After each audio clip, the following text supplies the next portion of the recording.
Ang ganda ng view. Andyan pa yung dalawang couple.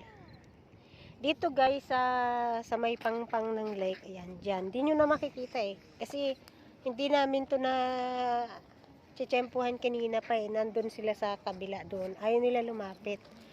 So kanina nagutom na siguro sila kaya lumapit na sila. Dito lang sa may ano, pangpang. May rami silang pagkain dito. So kumukuha lang kami, namumulot lang kami. Yan, ang ganda nila. Ang kulay niyan itim na may puti. Hindi ko na maano kasi nga madilim na. Oh, yan. Kita yung lugar nila. Andun yung isa sa likod. Mag-asawa ata yan eh. Kanina pa kami naghahanap niyan, naghahanap.